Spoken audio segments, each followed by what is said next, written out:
Now we're going to talk about sort of the more conceptual and philosophical foundations of all this project. And again, we remind ourselves that our goal is really to identify a handful of physical starting points from which the basic laws can be rigorously derived.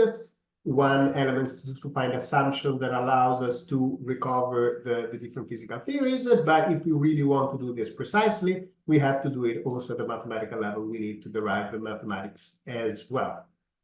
And this we're going to see more in detail later anyway. The point is that we have to realize that physical theories are just an idealized account on the things that are not only experimentally accessible, but are reliably accessible, that we can gather statistics and construct laws.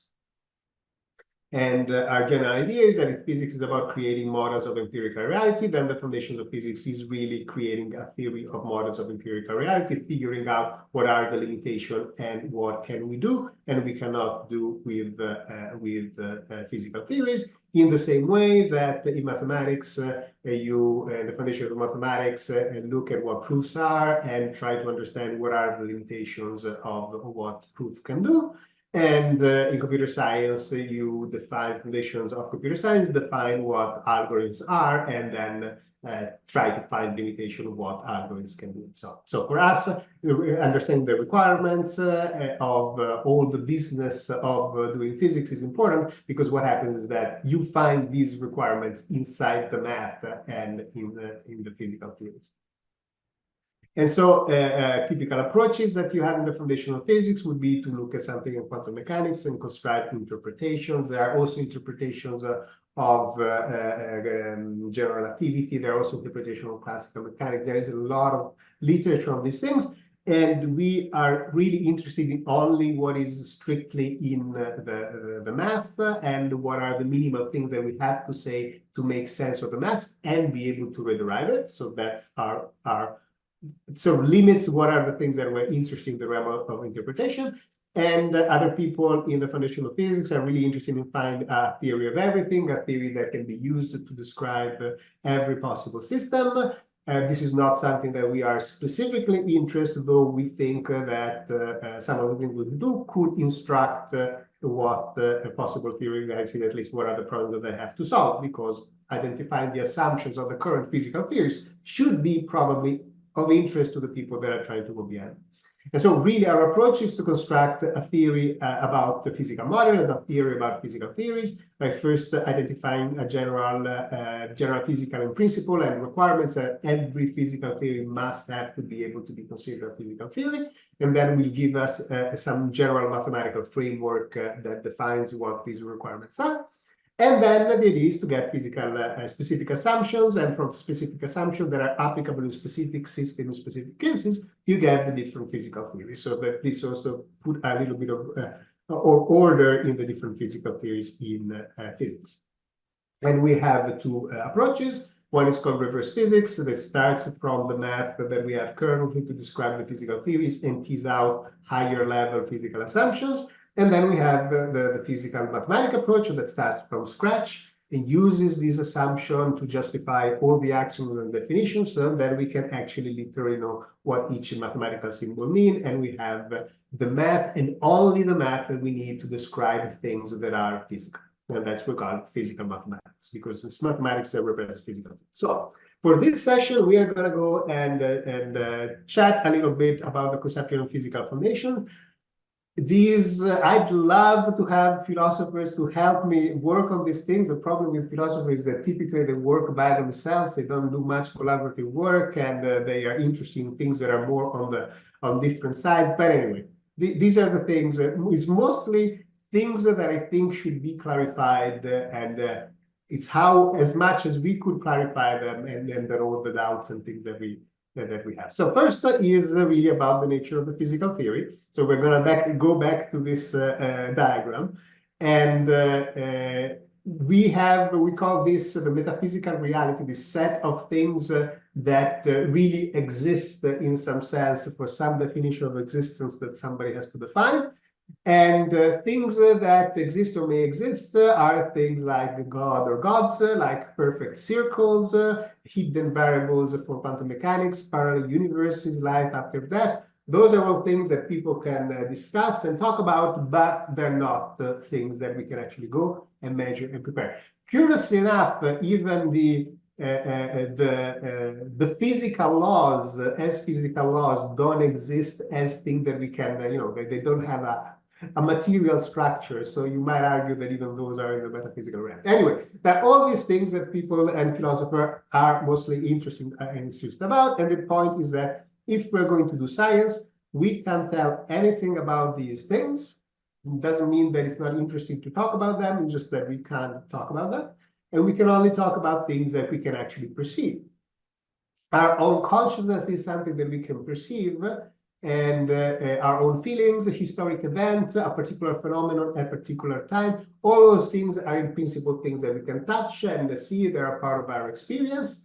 But the fact that something is part of our experience is not enough to do science, because we need things that are reliably prepared and studied, that are objective, that you can make experiments. And so there is this other extra constraint, things that we can study experiment, which could be motion of an object that is falling, a repeatable process under similar conditions, an object that we can probe without distraction. We have to have something to actually gain information in an objective way. And this is the practice of experimental science, especially in physics, is finding first what are these objects that we can manipulate and access. So what I'm saying here is that there is probably already a bias when we say we do science, because we're selecting those parts of nature that are amenable to a scientific description. And that already puts a constraint not only on the things that we can study, but also on the type of physical theory that we can have, because the physical theory we can have is only about things that have these properties, whatever they are exactly. And then what happens is that when we create physical theories, we are really creating models. We are making assumptions. We say that things are position are described by real numbers, which is of course an idealization. We talk about Earth being a perfect sphere. Sometimes we do all these things that of course are idealizations. They make our conceptual model simpler so that we can think about it. Because if we really had to create a conceptual model of Earth that told us exactly where each molecule of sand is, we'd go crazy, we would get completely paralyzed, and we would never be able to do science. One of the things that a philosopher told me is that one of the contributions that Galileo did was essentially talking about ideal system. Things like ideal pendulum or things that fall without friction. And he was scolded by some of his colleagues or mentors that he was talking about things that don't really exist. And that is kind of the point. Physics made this leap forward because we started thinking about things that don't really exist, about these idealized accounts. So there is an element where these idealized account, even though it doesn't give us a true description, takes out what is salient about the thing that we're trying to describe, and it's important. So understanding what are the requirements on these boundaries is something that is important. For us, it's important because it gives us the requirements that then we can encode into math, as we'll see later. So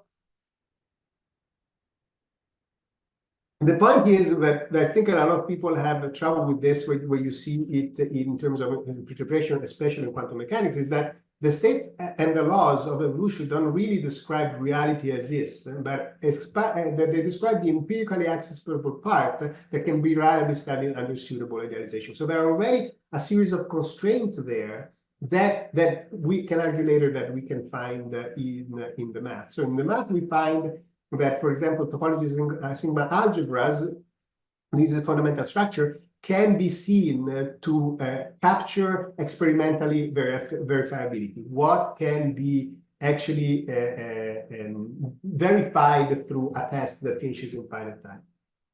And so it's okay then to apply this structure on the physical reality, because that's where we can actually create tests, at least for one time, right? We don't have ensembles in physical reality because we're not repeatable, but at least we have tests. We can see, oh yes, I feel that the sky is blue. I can see it for once, or I can feel sad once. I can understand these things.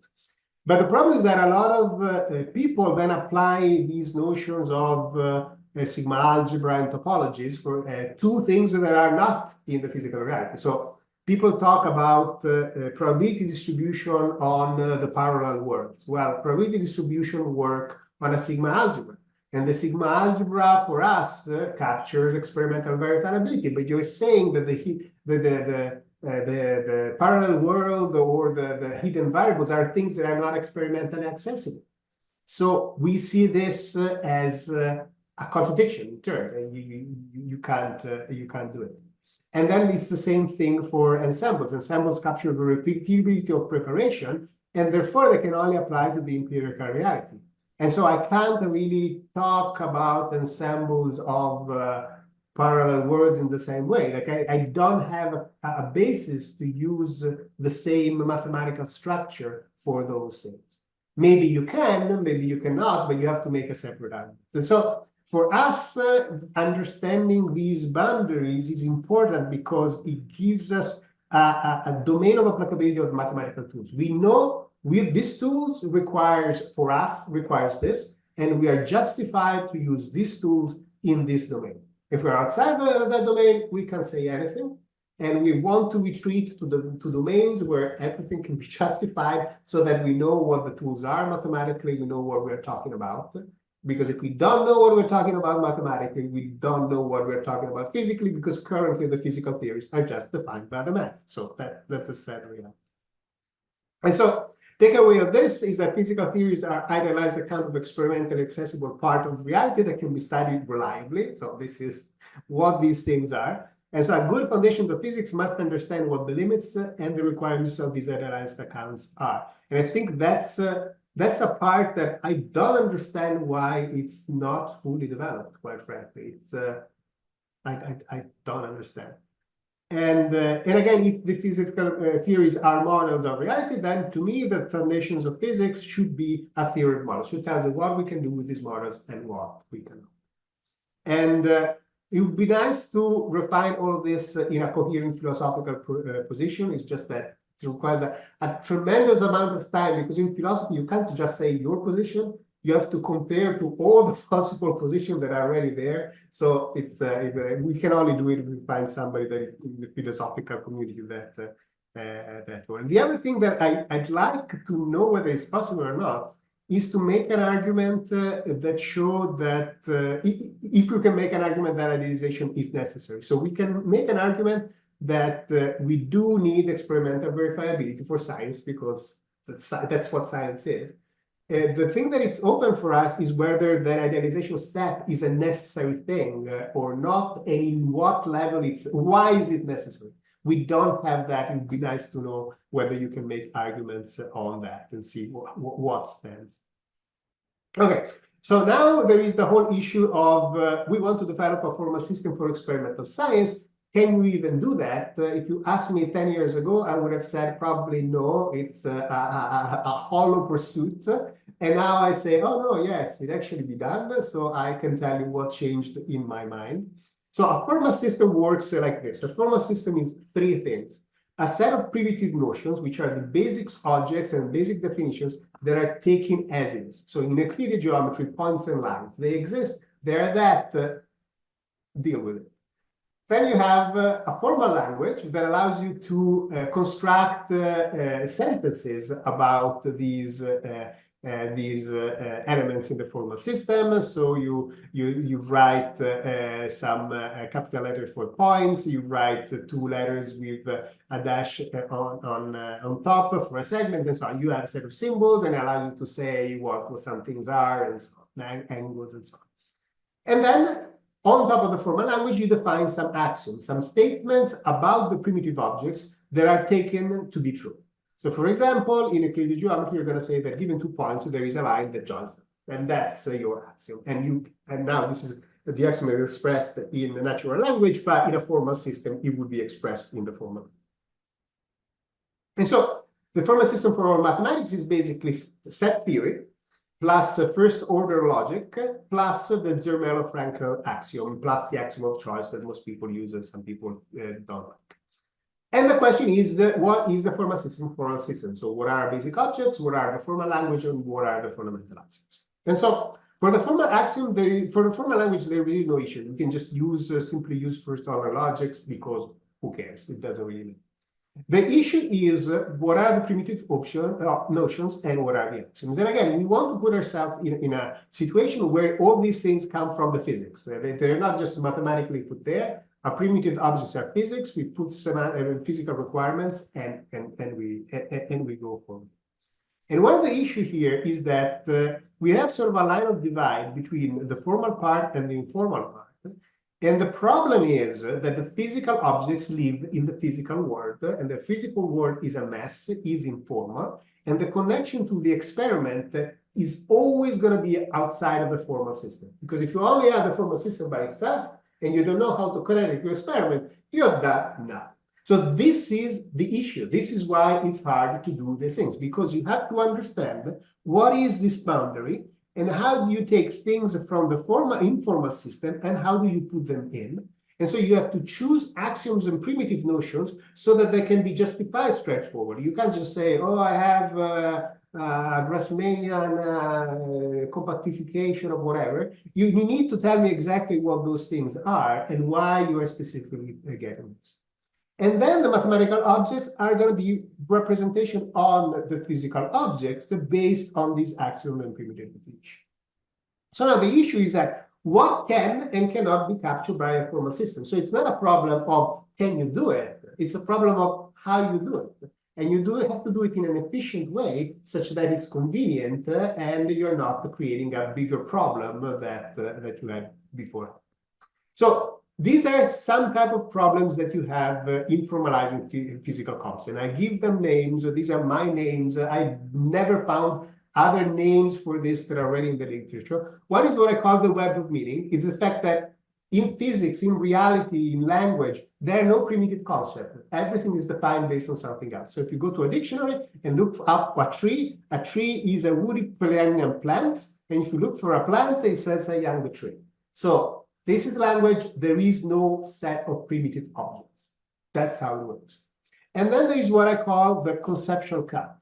And that if one looks closely, all physical concepts are well defined only within a restricted realm of applicability. My classical example is an orange. It seems very easy to say, oh, this is not an orange, that's an orange and so on. But an orange evolves gradually from a flower that gets pollinated and so on. And there is no instant in which you say, oh, now the thing is become an orange. Like it's fuzzy in the middle. And so in the moment that I say, I want to talk about oranges and pears and so on, as if they are real physical things that are well defined, I've already given up on talking of that fuzzy area. Because if I were trying to use that in that fuzziness, I wouldn't be able to use that concept. I would have to use to something else. And the same thing applies to essentially everything we define in physics. Quantities like distance, time, and temperature with infinite precision. Well, also that's like not something that exists. We pretend that it exists because it's easier. When exactly we talk about equilibrium in thermodynamics, when exactly is an object in equilibrium? When can we say, oh yes, exactly now we are in equilibrium? Same problem. Since all objects interact gravitationally, nothing nothing is isolated. When can we say that something is actually isolated? Again, we're making a cut. And the cut is going to be context dependent, and it's a mess. You can't formalize these things. And so the reality of the situation is this. We're going to have an informal system of physics where the concepts are fuzzy, and we are going to have physical concepts that have circle of definitions. And then we have to make a map. And when we're making the map, we are going to make all these context nice and crisp because we have removed, we have made our cuts, we have unrolled the fact that we have physical definition are circular, we have cut them up, so we have no circular definition. And all of these parts, how the cut is done, and maybe even some objects are just going to remain in the informal part because it just does not, there's no payoff in putting them in the formal system. And this is what we need essentially to do. So once we realize that this is the complication of understanding how this thing works, you ask, okay, what is our primitive informal objects? Like in math, it's sets. What is the correspondent for sets for us? And we have this guiding principle, which we call the principle of scientific objectivity, that says the science is universal, non-contradictory, and evidence-based. It means it's the same for everybody. It only gives us one answer, and it's connected to experiment. And the first two things are essentially the requirement of logics. So it's essentially like mathematics. But the thing is that we have this evidence-based thing, that the truth is determined experimentally. And so the first attempt is just, let's take the logic system and extend it so that we have a logic of experimental verifiable statement. And again, this is kind of an engineering technique. You extend things because you know you have to do it, and you don't do anything else. You just do the things that you have to do, and then you see if that's enough. And if that's enough, then you know that it's minimal because you only did something that you had to do. So we need to take care of experimental verifiability. So let's do that. So we defined the fact that there are some statements that are not verifiable statements and some statements that are verifiable statements. So for example, chocolate tastes good is not a verifiable statement because it's not uniformal. Things about morality is also not universal. These are not things that are verifiable statements. Things about prime numbers, this is not evidence-based. But even something like the mass of the photon is exactly 0 electron volt is not a verifiable statement because it requires infinite precision. That's not something that we can do. So things that are verifiable statements are things like the mass of the photon is less than 10 to the minus 13 eV. And that's a very verifiable statement. And we verified it that it's true. And then we have something like, if the height of the Mercury's column is between 24 and 25 millimeters, then its temperature is between 24 and 25 Celsius. Those are things that we can assume that we can verify, again, because it's all finite precision. It's all things that in a finite time, we can say, yes, we agree that this is true. And what it means it to be true, what it means, to create statements, to create tests for now, there is our physicist friend that is going to tell us the formal system doesn't work. So that scientific theory needs at least the concept of a verifiable statement. And so we take this as a good primitive notion. One of the things that we do not want to do when formalize it is formalize it like a logician would do. A logician would say, look at this sentence and say the electron is a fundamental particle and has negative charge. And you say, aha, this is a constant. These two things are predicates. So we have the predicate Fp of V and Nc of E. And this is never going to work because you're trying to be able to do this breaking down. You need to know what an electron is, what a fundamental particle is, what a negative charge is. You have to formalize all those states. And this is, you're giving yourself too much rope to hang yourself. So that's the technical term. Because then you have to answer, well, what is the conceptual cut? You have the problem of the web of meaning. You have the fact that different prime elements and definitions are used in different theories. The same sentence in different theories might be taken as a starting point. So, for example, if you are verifying relativity, you're going to verify the Doppler effect. But if you're measuring a star, you're using the Doppler effect to measure its velocity. And so the same statements about the Doppler effect in one context are things that you can measure, and in other context are things that you take in as truth. So they're completely different things. And so if you start making all these pieces and stuff, you are going to get lost and never end. And there is an example in software engineering from the 80s and 90s. There was something called the expert system. And the idea was that you have an inference engine and you give this inference engine all these statements about some things that you're trying to automate. So you get the knowledge from the expert and you encode them there. And then it's the inference engine that is going to make these decisions and so on. And what they always found, which is basically this, they were trying to formalize the language of the expert so that the computer could make inferences. And they would always get to like 85, 90% of the cases, but the remaining 10% and 5% were always a problem, and we don't use that much expert system anymore. We use AI because it magically does things, and we don't really understand what it does. So anyway, this is not going to work. It's going to be avoided. This has to be avoided like the plague. And for us, in the formal system, the statements are primitives. The statement is the statement, and what the statement means, it remains in the formal system. It remains here so that the math does not have to work. And now the question is that, is the statement itself, by itself, a primitive notion? Okay, can we just talk about the statement by themselves? And the issue is no, because even logical consistency is a property of groups of statements. So this is called the Yabos paradox. It's basically saying that the statement one says, for I greater than one, Si is not true. And you see, there is not even a recursive interaction between statements, and you can still see that the whole thing it's basically inconsistent with itself, because at any point, if something is true, it contradicts the other, so it doesn't work. And even the logical relationship is only well-defined if you have a consistent semantic. So if you say that the Pope is a bishop of Rome, and you say that the bishop can move only diagonally, you tend to conclude that the Pope can only move diagonally, and that is not the case, because when you're talking about Pope, you're talking about different things. And so all these issues are just a mess to try to make specific, because even in physics, things become fuzzy, as we said. So the thing is that then we group statements in context, and it's the context that defines the semantics and defines the logical relationship between these things. And that's going to be both sort of conceptually in the formal system, but also in the formal system. The context is the thing to which we attach it. And then we have these ideas of experimental tests, that some statements can be attached to the experimental tests. And a test can succeed infinite time, can fail, or can be undefined and never terminate.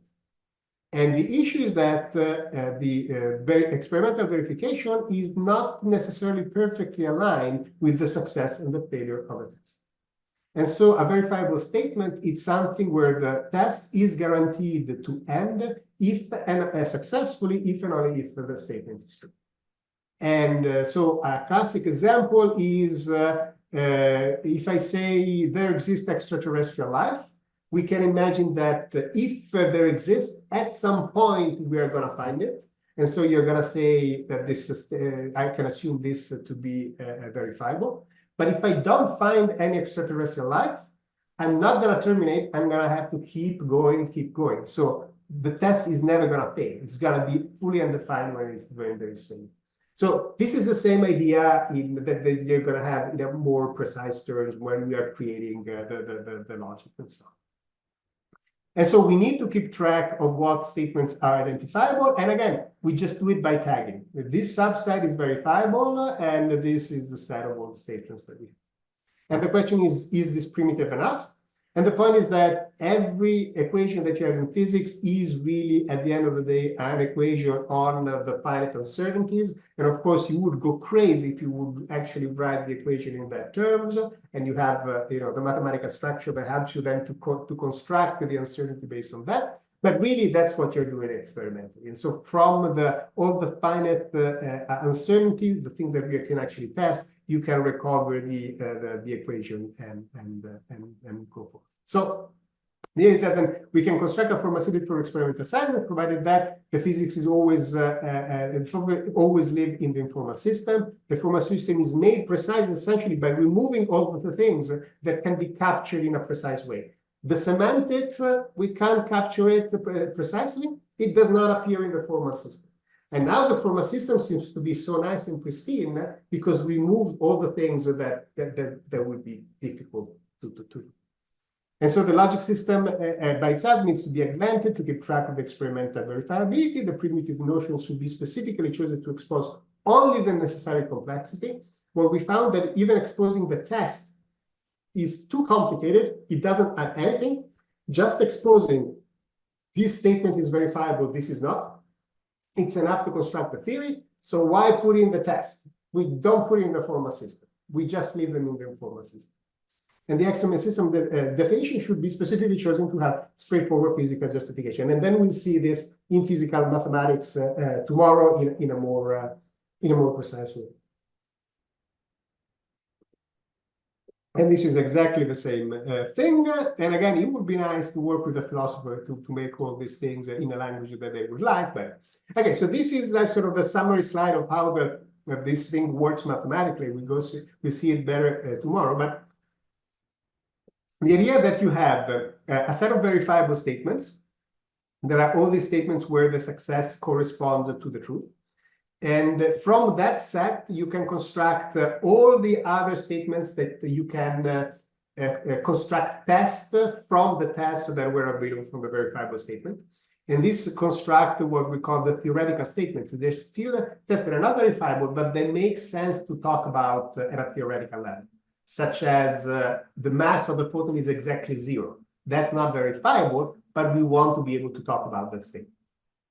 And then within the theoretical statement, we find what are called the possibilities that really are the statements that define everything about the domain. So when I say the mass of the statement is exactly 0, I'm telling you what all the finite uncertainty measurements are going to be. If they have 0, they're going to be true. If they don't have 0, they're not. And so the possibility corresponds to the points of the space. The verifiable statements corresponds to all the open set topologically. If you have a real line, you take an open interval. That open interval is an open set. And the open interval represents a finite precision measurement that you can, in principle, do with the thing. A closed interval is not a verifiable statement. It's going to be a falsifiable statement, like we say here. And for example, the closed set with just one element is falsifiable. I can say that the mass of the electron is exactly 510 kiloelectronvolt is falsifiable because when I see that I verified a range that excludes that point, then I know that I ruled that point. So you have open sets and closed sets, and then you have the more general Borel sets that are statements that are theoretical, that in principle can be generated by the test, with tests, that have tests associated with it, but you have absolutely no guaranteed termination condition.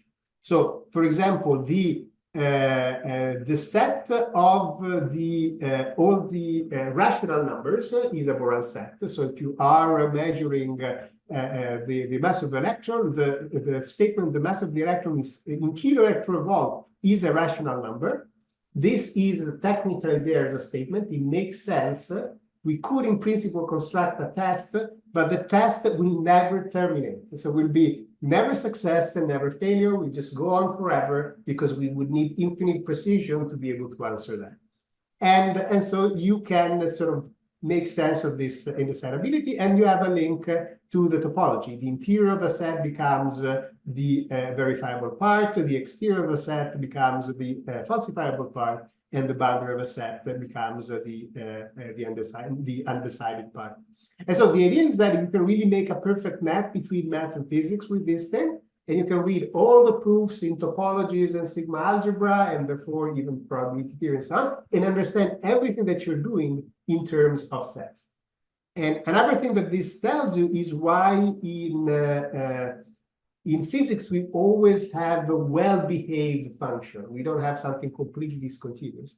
Because what happens is that if you want to put a relationship between sets of verifiable statements, you can prove that this relationship must be topologically continuous.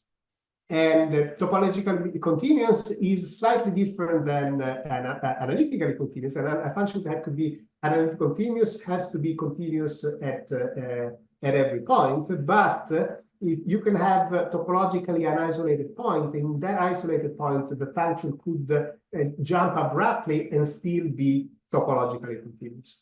And an example of that is what happens in phase transition guidance. In phase transition guidance, if I just put any point, it's going to be impossible for you to say I'm exactly at that point, because you would need to measure the temperature and the pressure with infinite precision. But the triple point is special. I can say I am at the triple point, not because I'm measuring a temperature or pressure, but because I have an equilibrium of gas, liquid, and solid. And at that point, I know I can verify I am at that point. And because I can verify I am at that particular point, topologically, that point is an isolated point. And so something like the total energy can change abruptly and still be topologically continuous. So it's this level of detail that you can actually get of consistency between math and the physics if you do all these things precisely. And again, it tells you that there is a lot of stuff that one can do. And so what you're going to have is that physical theories are logical structure generated by countally verifiable statements, and the topological structure stems from the requirement of finite termination, and the sigma algebra stems from again being able to create tests regardless of termination. You can see that the closure is exactly the same, and again, conceptually, we're not proving that verifiable test exists strictly speaking and philosophically. So you could still say, well, these are not really true because I have the conceptual cut, so they don't really represent reality. Or you can say that there is this evil demon that whenever I go and verify things, things that turns out to be true, but they're not really true. And so you still have all these problems. But what we're saying is that when you have these statements, they must follow this structure, and you have this mathematical structure. And then it's exact mathematical structure that we have in physics and we use for calculation. So there must be something that actually is holding, even if you think that there are sketchy things. And so this is basically the idea. This is like what we'd like to have consistently done. There is work from a philosopher called Ken Kelly that uses a very similar thing to solve the problem of induction, and it would be nice to have more connection between these things, but there's always finite time, unfortunately. Okay, so then we have this idea of ensemble fundamental concept. We already explored a little bit, so I guess I'll try to go faster so that we can talk about other things. But again, the idea is to view pure states as so the typically view is the pure states are the things that exist, and then you create ensembles towards it. And again, this makes sense if you have a very metaphysical view of the physical laws, that they describe some sort of reality. So the pure states are reality, and then you construct an ensemble on top. But again, the physical practice, as we discussed before, is exactly the opposite. You start with ensembles that are always a mess, and then you can pretend that there are these infinitely precise ensembles, but you never really prepare them in practice. So the idea is that if we want a theory based on experimental objects, then the ensembles are the primary objects, and the pure states are particular ensembles, they are their idealization that corresponds to the best possible preparation. And the basic argument are essentially two. One, in practice, one never prepares or measures a pure state. There is always uncertainty, but we can imagine each preparation a statistical mixture of some better preparation. And therefore, each preparation a mixture of ideal preparation, which are the pure state of classical mechanics or quantum mechanics, the microstate and the pure states.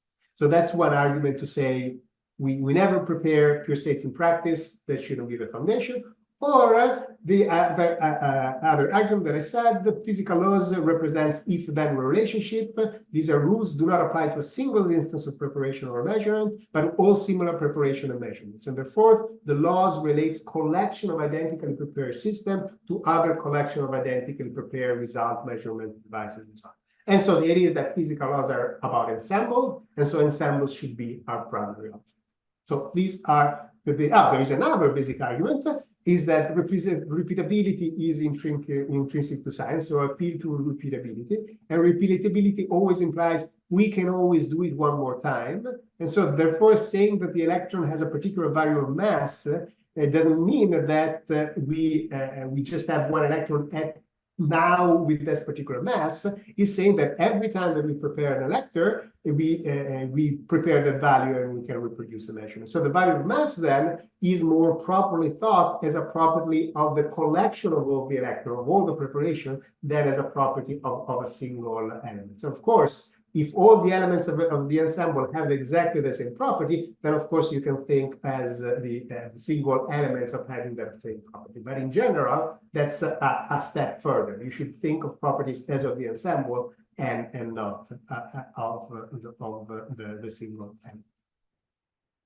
And this we're going to see much more in detail tomorrow. But the idea is that if you say I have an ensemble, well, the thing that you need to be assumed is that you can do statistical mixing. You can take two ensembles, a probability, and mix them according to that probability distribution. And this gives you already a convex structure. It gives you something that the ensembles need to follow. Processes must be linear transformation because the process applied to the ensemble must be the ensemble applies to the element. So the process of the mixture is going to be the mixture of the outputs of the process. And the quantities themselves also have to be linear operation because a quantity measured on a mixture has to be the average on the quantity applied to each element. And so the ensembles already, just by itself, gives you justification of why linear structures are so important in physics. Because the basic element of physics, the ensembles, have this linear structure, and then this linear structure actually then gets propagated in the space of pure states of quantum mechanics and classical mechanics. So that already tells you a deep thing, let's say, about all the mathematical structure of the physics. And what we have as the idea of measurement is exactly what we were talking about before in the break, is that classical measure essentially just refines the example. So you have a preparation, and the preparation is going to give you an ensemble, and you can think of this as ensemble as actually being a mixture of something. And when you do a measurement, you are actually making a selection. Oh, these are the ones that correspond to this value. These are the ones that, so you're breaking up this ensemble into different parts, and one of the parts is going to be the one that corresponds to the K, to the one that you were measuring. And this thing is just simply part of the previous decomposition. And so you can imagine in classical physics and classical probability, you're just doing a filtering, and that's it. And so the final ensemble is going to be a lower entropy because you are updating the ensemble with this new information. In quantum mechanics, is a little bit more complicated because it's not necessarily true that when you're doing the selection, the output that you have is actually something that was something that you could decompose the original mixture. And so you have a original mixture that is going to be a mixture of some ensemble. It comes in, you prepare the things that you want to measure, as we saw before. I have a grand canonical ensemble, the number of particles fluctuating. I want to measure the number of particles. I close the lid. Or I have a particle polarized vertically. I want to measure the horizontal polarization. I need to polarize that horizontally. Then comes in abruptly. It has to do something. I'm affecting the system somehow and making a new preparation. And then I have the selection. This selection is the same as classical mechanics. This is the actual measuring process, the one that is actually interacting with the system. So the first part can increase the entropy because it's an interaction, it's something from the outside that is doing something. And the second part is going to decrease the entropy because we are updating our state and we are redefining the ensemble.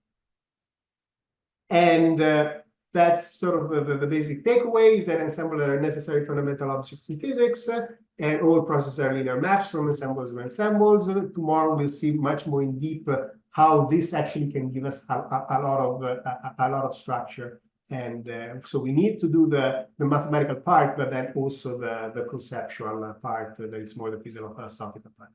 Then there is issues of system definition that we already discussed. What is the basic requirement to define a system? So we said before that, first of all, to define a system, we need to establish a system environment boundary. We need to say what's in the system and what is not in the system.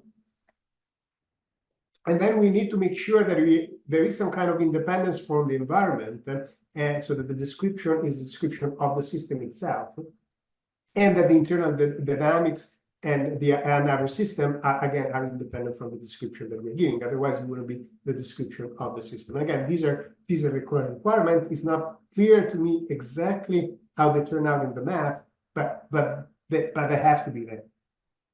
And so this is basically the same thing. We need to define what's in the system, and we need to define what the dynamics between the system and the environment have to be such that the property of the systems are well defined, the system is well defined. And so the point is that this is not just something that is true in quantum mechanics, that not all properties of the system are equally well defined in all cases. This is a property of physics and of science in general. It's contextual, and the context is not some mysterious thing. It's just the connection to the environment. And again, if you have the perspective that the quantum state is this ontological thing that exists by itself, you have all the problems that you would have in interpreting quantum mechanics. If you just say, oh, quantum state is just, it also encapsulates this dynamics that is going on in some sense between the system and environment, then the notion of context just comes right out, and you say, well, for some dynamics, some quantities are well defined, and some other quantities are not, because there is always this interaction. So if we have two quantities that form a single degree of freedom, either I couple the system to interact with one and leave the other be, or I do the opposite. So I can't have all the quantities that are nice, well defined, because there has to be some interaction somewhere. The environment has to do some jiggling around. And what we want to try to argue and formalize is that, again, the system independence leads to this idea of ensemble in equilibrium, where the equilibrium really it means decoupling from the environment, decoupling from the internal dynamics, decoupling from all the rest.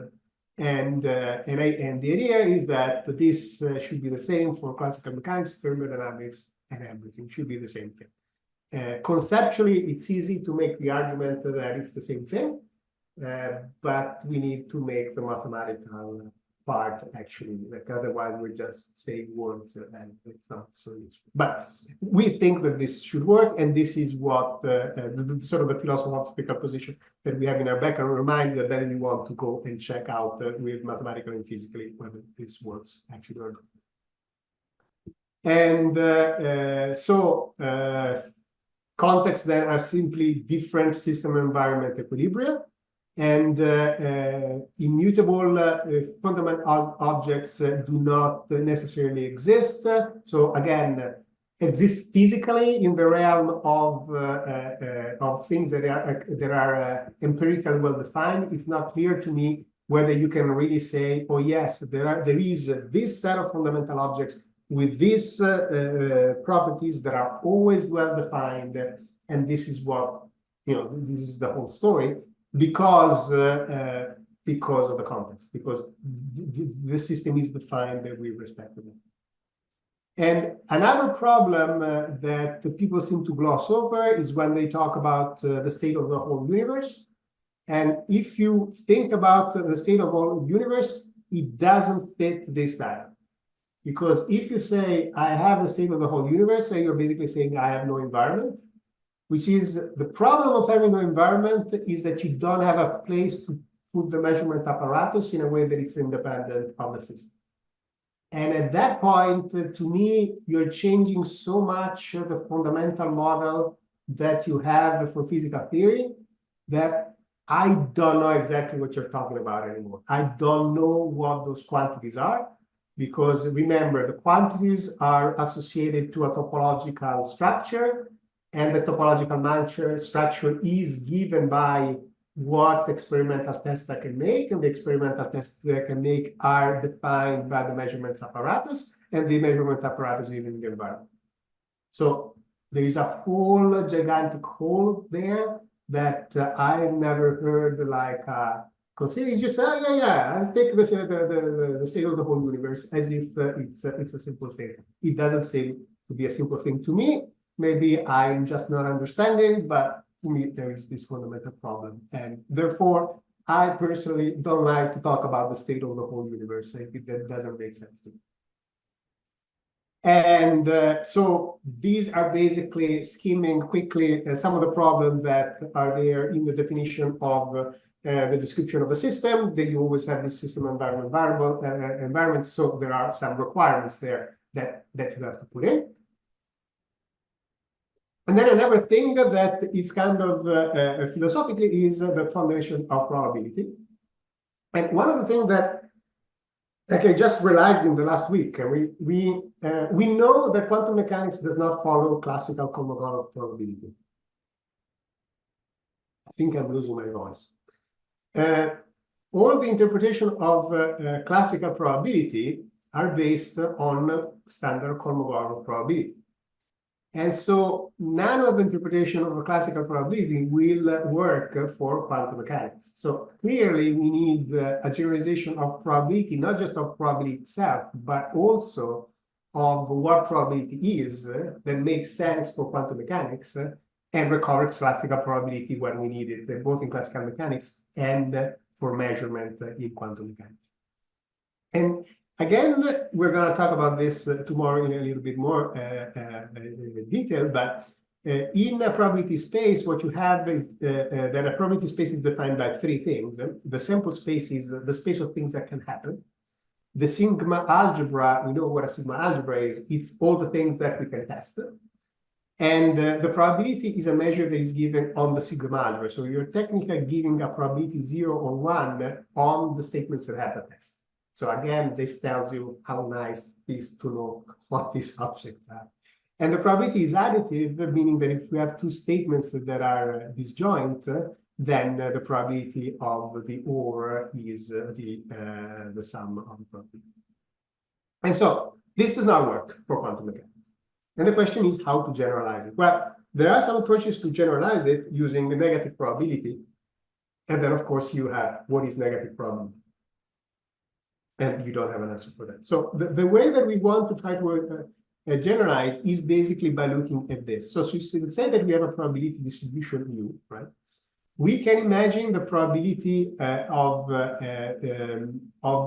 the element being in U being essentially the set U that you put here, and you get whatever probability that you have. Another property that you can say is that, well, I'm going to look at the set U and find the distribution that has support on U that more closely matches the probability distribution that I have. And so I can say that my probability on the full space is the probability of X restricted to U, so it would be this part of the probability distribution, multiplied by the probability that the element is actually in U, plus the probability constraint on the complement, plus multiplied by the probability of the complement. So I can look at the probability of U as essentially being the maximal coefficient that I can put on a distribution that has support U, such that I find the original element as a linear combination. So I have this that is fixed. I want to know the probability of U. I find all the possible things that have support in U plus something else. And then I find the one that maximizes the coefficient. And this is a way to re-recover the probability of U.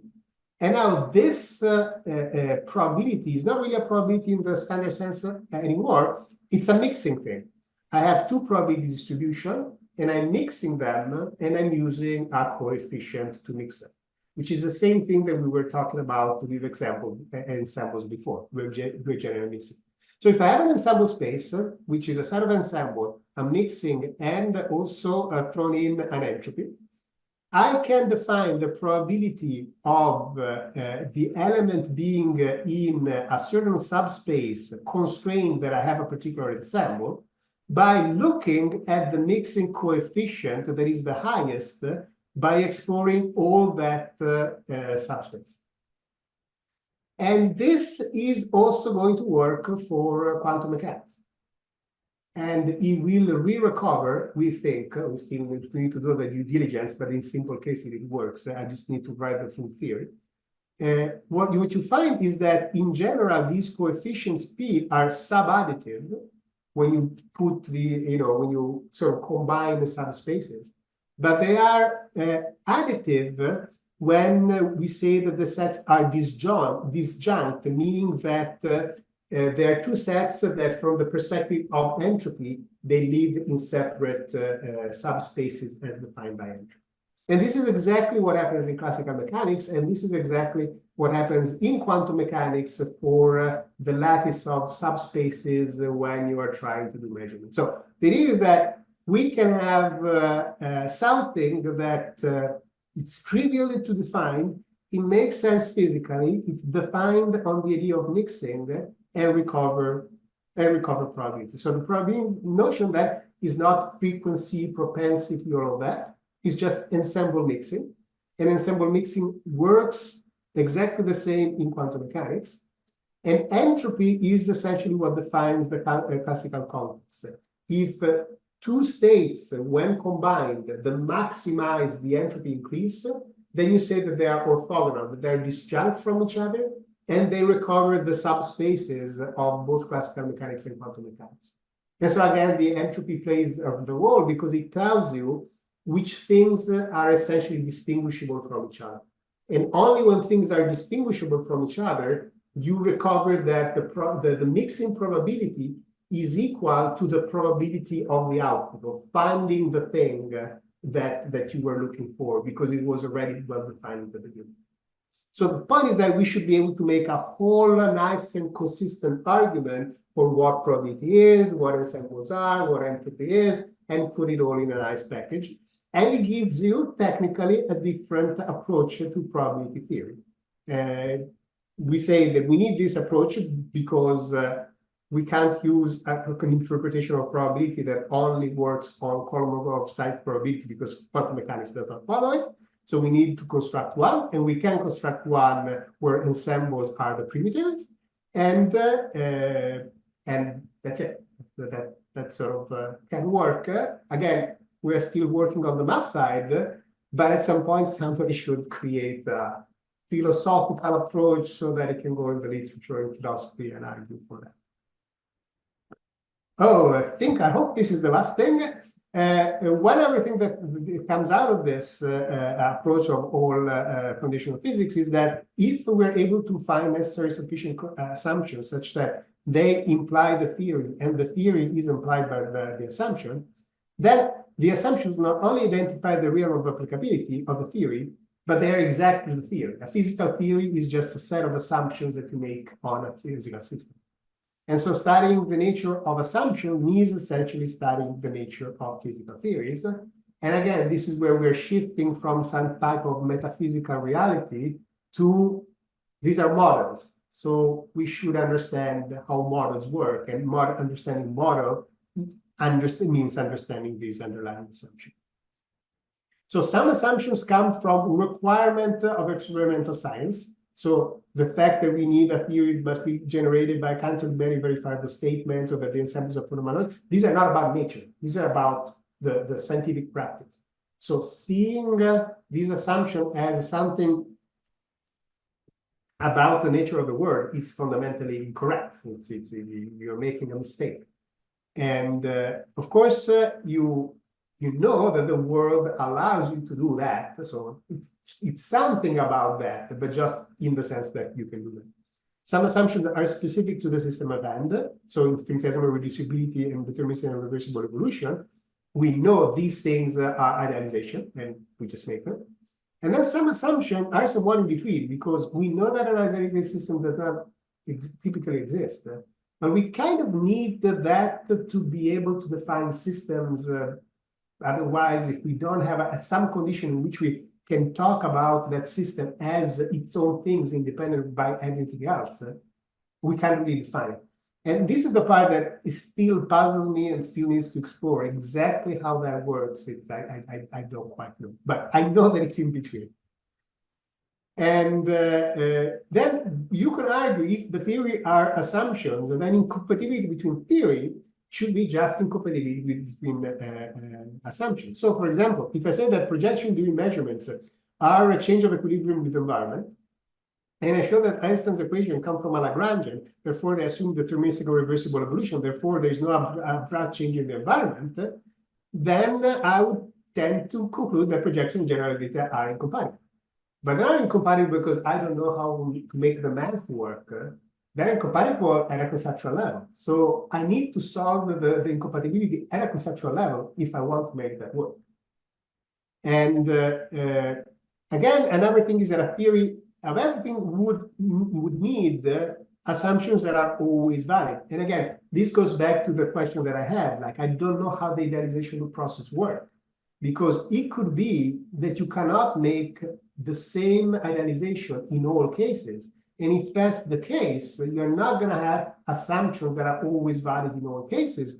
And therefore, you wouldn't necessarily be able to write a theory with a valid assumption that are valid in all cases. The best you could do, it's basically a theory about assumptions that tells you, oh, in this specific moment, these are the assumptions that you have and how there are changes, which I have no idea how it would look like, but that would be in the realm of possibility. And of course, it's horribly complicated. I wouldn't know and so on. So, but these are things that one should think about. And these are the problems that I worry about when I say, I don't know how the idealization of the system works. And then the other argument that one can make if physical theory are just set of assumptions, then all scientific explanation really are just reductions to assumption. And in this sense, reducing everything to the same assumptions that are always valid might not be the best explanation, because if I can explain the same phenomenon with just one assumption or with just part of one assumption, and that's a better explanation, in the same way that we were able to show that the lower bound of entropy always leads to an uncertainty principle. Now we use just a little tiny part of quantum mechanics, and we have combined that tiny part with classical mechanics and have the same result. And then now we can have an understanding of the uncertainty principle that it's more general and it's more insightful than just say, oh, quantum mechanics leads to the uncertainty principle. And I leave you this quote from Richard Hamming from The Unreasonable Effectiveness of Mathematics. So this is not the original one. It was a response that was done 20 years later. And this is what he says. Thus, my answer to the implied question about the unreasonable effectiveness of mathematics is that we approach the situation with an intellectual apparatus so that we can only find what we do in many cases. It is both simple and that awful. What we were taught about the basis of science-based experiments in the real world is only partially true. Eddington went further than this. He claimed that a sufficiently wise mind could deduce all of physics. I'm only suggesting that a surprising amount can be so deduced. Eddington gave a lovely parable to illustrate this point. He said, some men went fishing in the sea with a net, and upon examining what they caught, they concluded that there was a minimum size to the fish in the sea. And I think this is really spot on. There are a lot of things in this project that we were able to derive just because we're saying, look, we have to do science, we need these things, and these things can only behave in this way. And you get a lot of mathematical structure just because of that. And so in this, like, the net is the scientific method. And then, of course, we are going to find only the things that the scientific method can find. And I think I'll close it here. So scientific theory, in the end, are equivalent to the assumption. We saw that a lot of things can actually be derived from the requirement of scientific theories, which, again, are assumptions on the theory. And the scientific explanation, in the end, can only say why a given assumption leads to a particular phenomenon. And yes, that's it. Opening up for questions. You can leave it on the wrapping it up slide for a minute. Okay. That summarizes the whole lecture. Yes, but then I have to go back to this. Okay.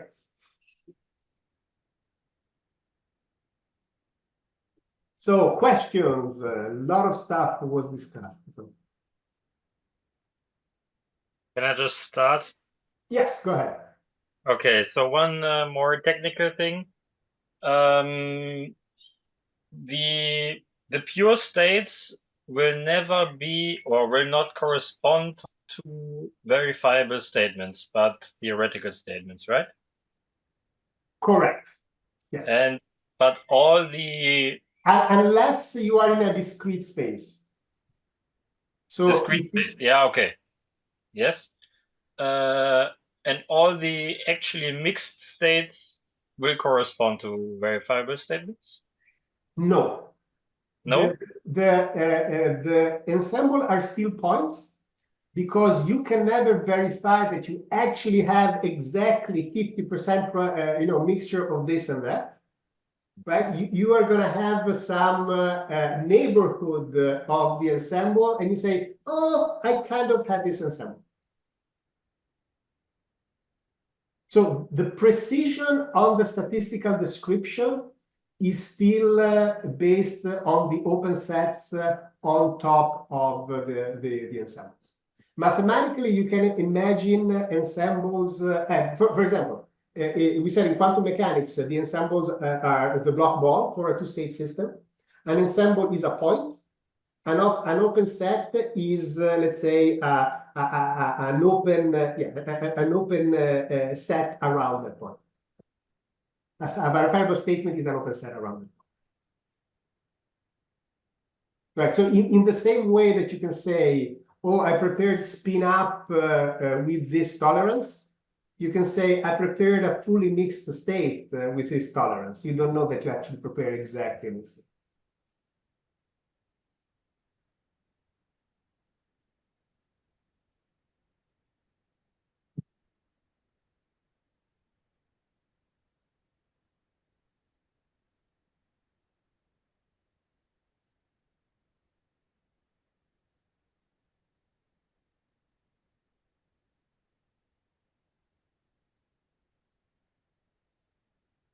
Any other questions?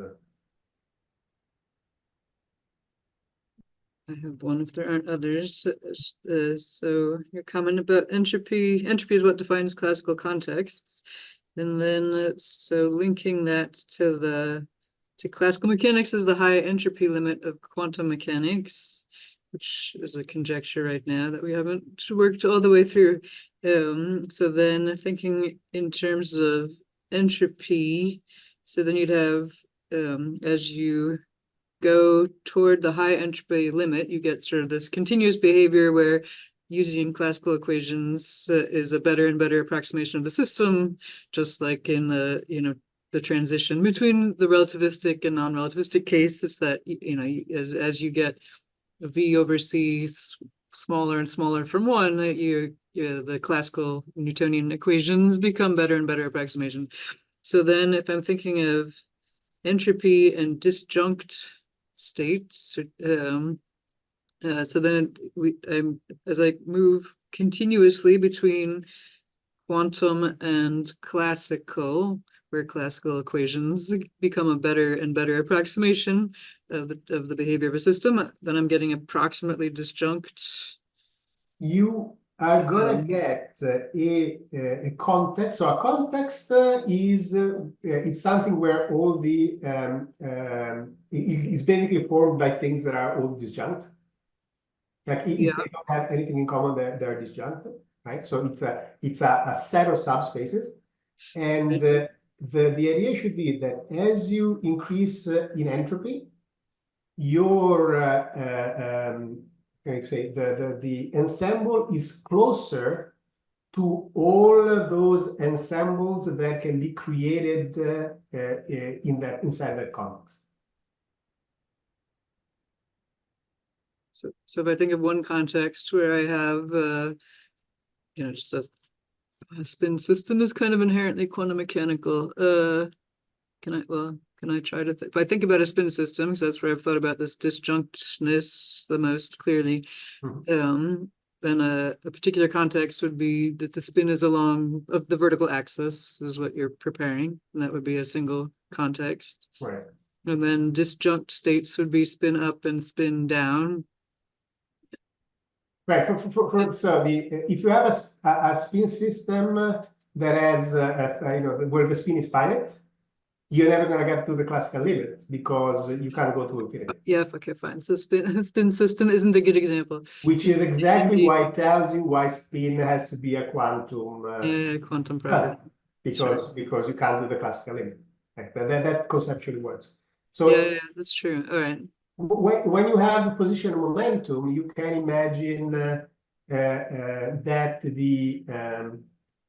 so what's going to happen is that you're going to have a position, right? And you can imagine to have all the spaces of wave functions that have finite support in all the different open sets. Mm-hmm. Right? That would form essentially a basis, right? A context. Yeah. And then you have the other one where you have for the P, right? That you have something similar. Mm-hmm. But the idea is that as you increase your object, a general ensemble, right, is not going to be a mixture of those states that have a compact support for the wave function, right? So if I have a Gaussian state, it's not the mixture of things that are of wave function that have finite support, because it's a wave function, it's a pure state and does not have a finite support, right?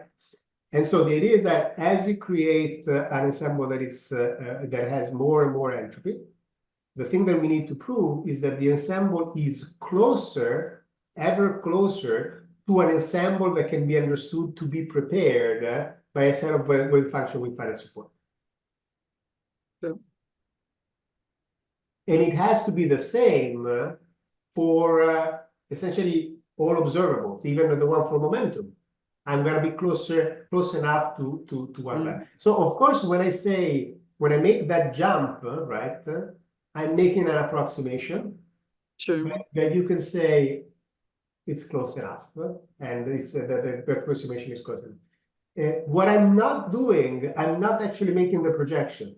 So because you could say that there is a sub-process underneath that keeps bumping you into an eigenstate of position, or something that can be prepared with position. So you could say there is something that keeps measuring position, right? And so you go around and you go back to that subspace. You move and you keep going to that subspace.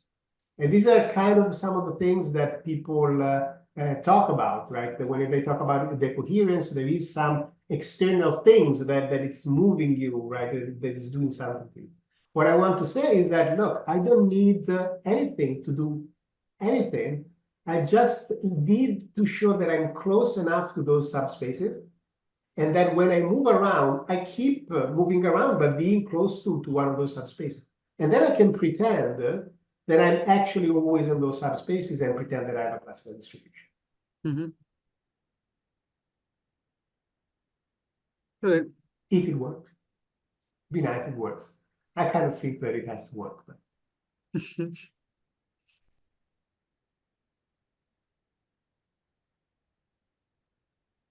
So I had another question. Apart from not equilibria, ensembles and equilibria are very important for you. But in statistical physics, we also can talk about systems out of equilibrium. But I think you define systems. No, the state is an ensemble in some equilibrium. So things outside of equilibria like don't even exist for you in some way. So if you look at how you talk about things out of equilibria, what they're actually doing is you have a large reservoir that is in equilibrium, and then you have something coupled to reservoir that is out of equilibrium. So all the example of what it's called out of equilibrium physics that I found are like that. Okay.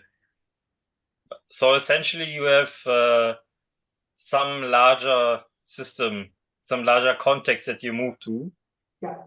And but if you would restrict yourself only to the smaller system, you wouldn't even know what the state is.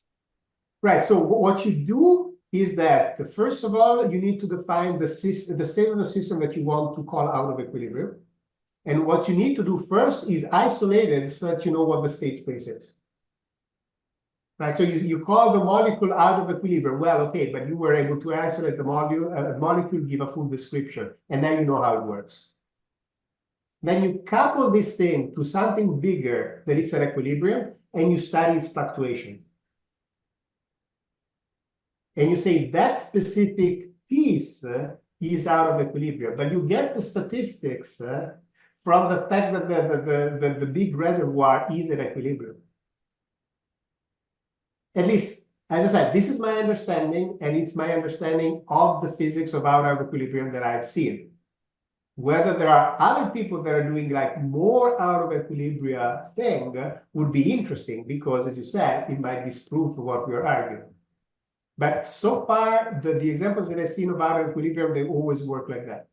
And when we were talking years ago to a person here that actually does out of equilibrium stuff in biology, he said that it's always like that. So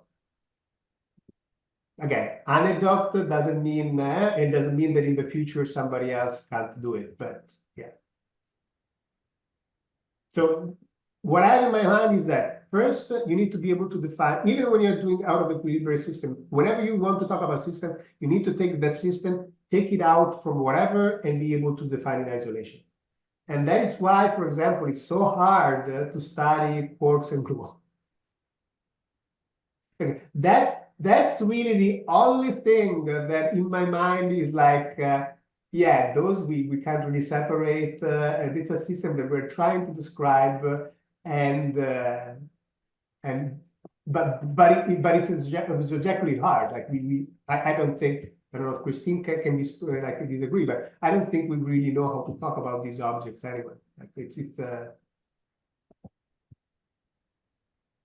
And we certainly know that they're useful tools. The concept of a quark, in particular, and gluons are useful tools, even though you have confinement in quantum chromodynamics, so you can never isolate quark or gluon and measure it alone. But we know we can go to, use probes that have effective wavelengths via particle wave duality, much smaller than the proton radius, which is about 0.8 femtometers, the proton radius, electric charge radius, to probe degrees of freedom inside the proton. And we see that, the things we're interacting with at those, sub-femtometer scales, we can basically reconstruct quantum numbers for them and other things like this. But if you do other type of experiments, then you get the internal of the proton looks different, if I understand correct. Sure, yeah. What the internal structure of the proton looks like depends on the scale at which you probe it. Which kind of maps to the idea, depending on what you're doing, the system environment, you get a different answer, what's inside and so on. So. Sure, I mean, you can, if you probe the proton at long enough wavelengths, you're not sensitive to any internal dynamics, and so therefore you see the proton as a single quantum system that we call the proton, right? So, yeah. And then you have the quark Cs if you go at higher, right? Yeah, going to higher energies, we resolve more quark anti-quark fluctuations that are occurring, appearing and disappearing on short time scales. So then what we're interested in trying to describe is some kind of average behavior. Yeah. So. Yeah. Yeah. So again, the point is that just thinking of the proton, oh yes, there are the three quarks that are doing something and so on. It doesn't quite work. It's a lot more complicated. Oh yeah, it's much more complicated than the valence quark structure of like two up quarks and a down quark. Sure.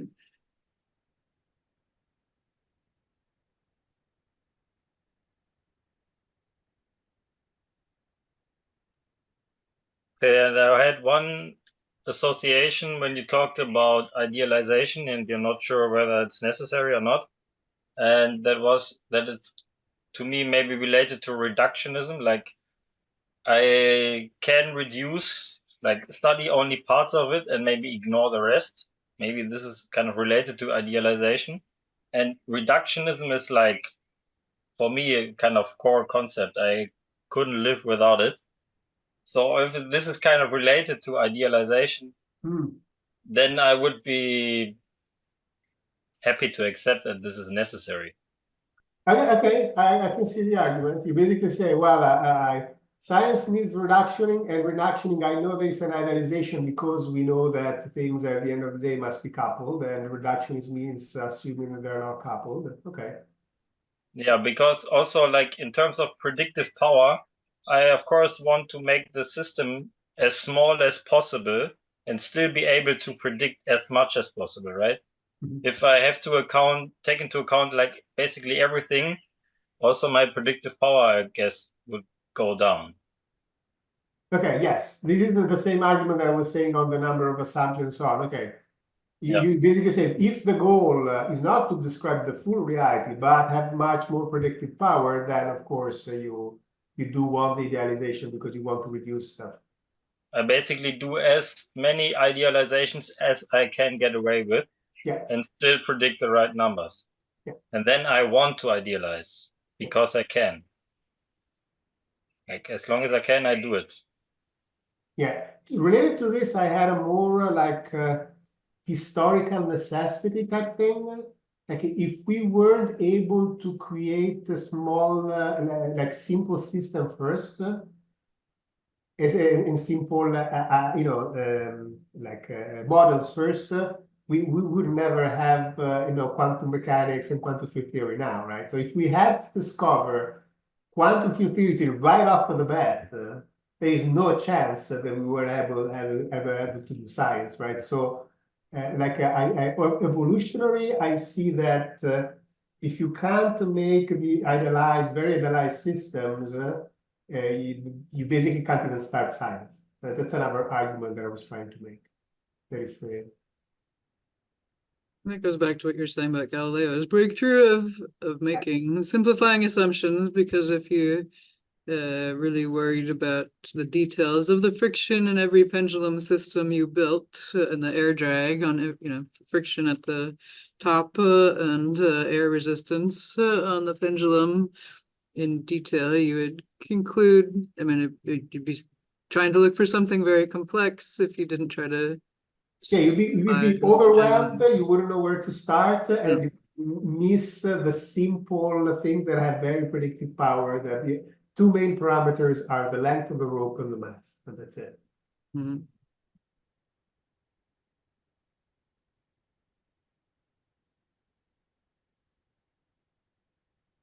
A lot of science is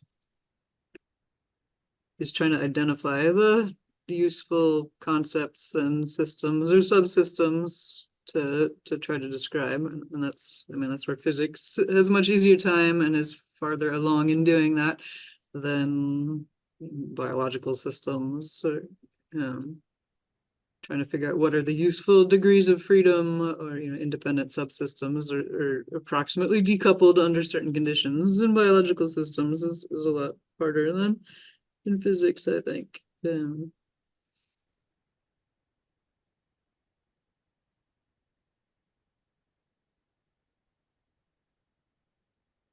Comment from Lynn. Bye. Thanks for joining.